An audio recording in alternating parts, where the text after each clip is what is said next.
আসসালামু আলাইকুম। এখন দেখবেন সংবাদ শিরোনাম। হাদির পরিবারের দায়িত্ব নেবে সরকার, জানালেন উপদেষ্টারা। উদীচীর কার্যালয় পরিদর্শনে এনসিপি নেতারা। বাংলাদেশের পরিস্থিতি নিয়ে জাতিসংঘের উদ্বেগ। শাহবাগে আগ্রাসন বিরোধী সমাবেশে জনতার ঢল।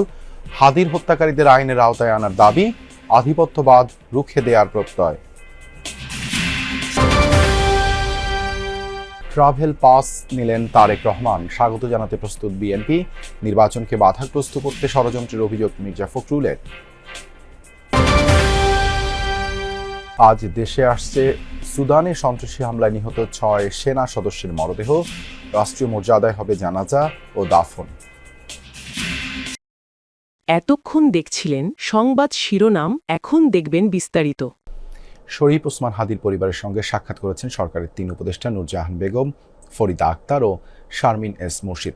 শুক্রবার বিকেলে তারা হাদির বাড়িতে যান। এ সময় তার পরিবারকে সমবেদনা জানান উপদেষ্টারা।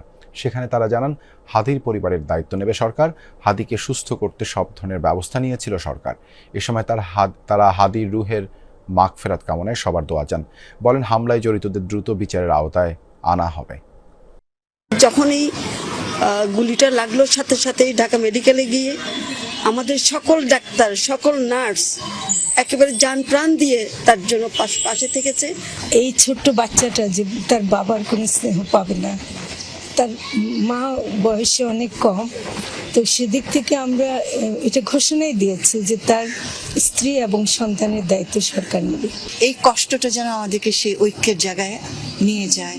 আমাদের ক্ষুদ্র ভিন্নতা যেন আমাদেরকে সংকীর্ণ এবং স্বার্থপর না করে। ইনকিলাব মঞ্চের মুখপাত্র ওসমান হাদির মৃত্যুতে বাংলাদেশে উদ্ভূত সহিংস পরিস্থিতি নিয়ে উদ্বেগ জানিয়েছেন জাতিসংঘের মানবাধিকার বিষয়ক হাই কমিশনার ফলকার তুর্ক। তাগিদ দিয়েছেন হাদির উপর হামলার ঘটনা দ্রুত, নিরপেক্ষ, পূর্ণাঙ্গ ও স্বচ্ছ তদন্তের। সেই সাথে দায়ীদের বিরুদ্ধে যথাযথ আইনি প্রক্রিয়া ও জবাবদিহিতা নিশ্চিতেরও আহ্বান জানিয়েছেন তিনি। হাদির ওপর হামলার ঘটনা দ্রুত, নিরপেক্ষ, পূর্ণাঙ্গ ও স্বচ্ছ তদন্ত পরিচালনা করতে হবে এবং দায়ীদের বিরুদ্ধে যথাযথ আইনি প্রক্রিয়া ও জবাবদিহি নিশ্চিত করতে হবে। এমন একটি পরিবেশ নিশ্চিত করা দরকার যেখানে সবাই নিরাপদ ও শান্তিপূর্ণভাবে জীবনযাপন করতে পারবেন, একই সাথে স্বাধীনভাবে ভিন্ন মত প্রকাশ করতে পারবেন। এই সংকটপূর্ণ সময়ে মত প্রকাশের স্বাধীনতা, শান্তিপূর্ণ সমাবেশের অধিকার এবং সাংবাদিকদের নিরাপত্তা নিশ্চিত করার আহ্বান জানাচ্ছি সরকারের কাছে, যেন অস্থিরতা আর না বাড়ে। শাহবাগে হাজারো তরুণের শপথ, দৃপ্ত কণ্ঠে উচ্চারণ, শরীফ ওসমান হাদির আদর্শকে ধারণ করার। আগ্রাসন বিরোধী সমাবেশ থেকে ছাত্র জনতা জানান, বিপ্লবের বীজ বুনে গেছেন হাদি। ভারতীয় আধিপত্য থেকে বাংলাদেশকে মুক্ত করার সেই বিপ্লব ছড়িয়েছে ঘরে ঘরে। আকাশ ফুঁড়ে উঠেছে হাজারো হাত, শপথের হাত। এই যেন শরীফ ওসমান হাদিরই প্রতিচ্ছবি। সবাই যেন একজন ওসমান হাদি। হাদি বলেছিলেন, সব ধরনের আধিপত্যবাদের বিরুদ্ধে দাঁড়িয়ে স্বাধীনতা, সার্বভৌমত্ব রক্ষা ও ইনসাফ ভিত্তিক রাষ্ট্র নির্মাণ। সেই ইনসাফের ডাক ফের শাহবাগে, হাজার হাদির ডাকে। জুমার নামাজের পর শাহবাগে আগ্রাসন বিরোধী সমাবেশে সমবেত হন সবাই। সমাবেশে যোগ দেন বিভিন্ন রাজনৈতিক দলের অঙ্গ সংগঠনের নেতারাও। তাদের অভিযোগ, ভারতীয় আগ্রাসনের বিরোধিতা করায় হত্যা করা হয় হাদিকে। দেন ভারতীয় আগ্রাসন আর আধিপত্যবাদ বন্ধের ডাক। তাহলে আমি বলবো, হুইপড আউট হয়ে যাবেন আপনারা। শিক্ষার্থী জনতার বিপুল উপস্থিতিতে ফের দাবি ওঠে শাহবাগ চত্বরকে শহীদ ওসমান হাদি চত্বর হিসেবে ঘোষণার। এ সময় সবার কণ্ঠেই একটাই দাবি, হাদি হত্যার দৃষ্টান্তমূলক সাজা। দেশকে পরিকল্পিতভাবে নৈরাজ্যের পথে ঠেলে দিতে চায় একটি মহল, নস্যাৎ করতে চায় নির্বাচন। ইনকিলাব মঞ্চের মুখপাত্র ওসমান হাদির মৃত্যুকে ঘিরে সৃষ্ট বিশৃঙ্খলার নিন্দা ও ঘৃণা জানিয়ে এসব কথা বলেছেন বিএনপি মহাসচিব মির্জা ফখরুল ইসলাম আলমগীর। শুক্রবার হয় দলটির স্থায়ী কমিটির জরুরি বৈঠক। এরপরই সকল দেশপ্রেমিক সামাজিক শক্তিকে ঐক্যবদ্ধ থাকার আহ্বান জানান তিনি। এদিকে বিএনপির ভারপ্রাপ্ত চেয়ারম্যান তারেক রহমান দেশে ফেরার পর বিমানবন্দর থেকে যাত্রাপথে নিরাপত্তা নিশ্চিত করা হয়েছে, এমনটাই জানিয়েছেন অভ্যর্থনা কমিটির আহ্বায়ক ও স্থায়ী কমিটির সদস্য সালাউদ্দিন আহমদ। দলের ভারপ্রাপ্ত চেয়ারম্যান তারেক রহমানের স্বদেশ প্রত্যাবর্তনকে ঐতিহাসিক করে তুলতে সব ধরনের প্রস্তুতি নিচ্ছে বিএনপি। শুক্রবার বিকেলে রাজধানীর ৩০০ ফিট এলাকায় যে স্থানে তারেক রহমান জনগণের কাছে কৃতজ্ঞতা জানাবেন, সেই স্থল পরিদর্শন করেছে অভ্যর্থনা কমিটি ও শীর্ষ নেতারা। অভ্যর্থনা কমিটির আহ্বায়ক জানান, দেশে ফেরার পর বিমানবন্দর থেকে এভারকেয়ার হাসপাতালের যাত্রাপথে তারেক রহমানের নিরাপত্তা নিশ্চিত করা হচ্ছে। তার আগমনকে কেন্দ্র করে যাতে নিরাপত্তাজনিত এবং প্রোটোকলজনিত কোনো বাধাবিঘ্ন না হয়, সেই জন্য আমরা তার অবতরণের স্থান থেকে শুরু করে এভারকেয়ার যাওয়ার পথে যাতে জনসমাগমটা নিরাপদ হয়, নিশ্চিদ্র হয়, নিরাপত্তা আমরা নিশ্চিত করতে পারি এবং জনগণের সামনে তিনি যে দাঁড়িয়ে কৃতজ্ঞতা জ্ঞাপন করবেন, ধন্যবাদ জ্ঞাপন করবেন, সেই জায়গাটাকেও আমরা চিহ্নিত করেছি।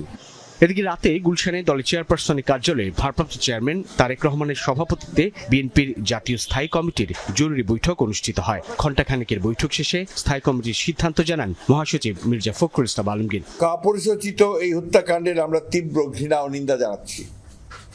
অবিলম্বে হত্যাকারীদের গ্রেফতার ও বিচারের জন্য আমরা আবারও দাবি জানাচ্ছি।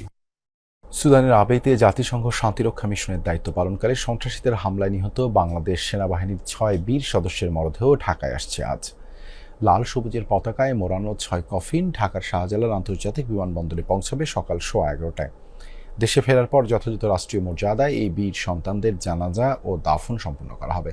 বাংলাদেশ সময় শুক্রবার সন্ধ্যা 7টায় উগান্ডার এন্টেব বিমানবন্দর থেকে ঢাকার উদ্দেশ্যে রওনা হয়েছে মরদেহবাহী বিমান। এই ঘটনায় আহত আরও 9 জন শান্তিরক্ষী বর্তমানে কেনিয়ায় চিকিৎসাধীন। সেনাবাহিনীর পক্ষ থেকে জানানো হয়েছে তারা শঙ্কামুক্ত। গেল 13 ডিসেম্বর কাদুগলি লজিস্টিক্স বেইজে ড্রোন হামলা চালায় বিচ্ছিন্নতাবাদী সশস্ত্র গোষ্ঠী।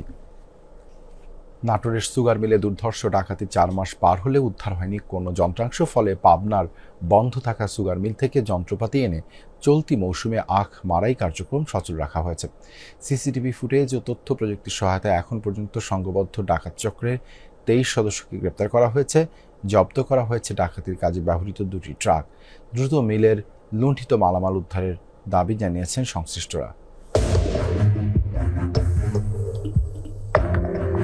3 আগস্ট 2025 গভীর রাতে নাটোর সুগার মিলের নিরাপত্তা প্রহরীদের বেঁধে ভেতরে প্রবেশ করে সংঘবদ্ধ ডাকাত দল। এরপর 3 ঘন্টায় মিলের 90,40,000 টাকার মালামাল লুটে নেয় ডাকাতরা।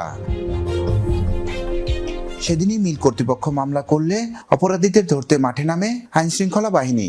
দেশের বিভিন্ন স্থান থেকে সংঘবদ্ধ ডাকাত চক্রের 23 সদস্যকে গ্রেপ্তার করে পুলিশ ও সিআইডি। কিন্তু ঘটনার 4 মাস পেরোলেও উদ্ধার হয়নি লুণ্ঠিত মালামাল।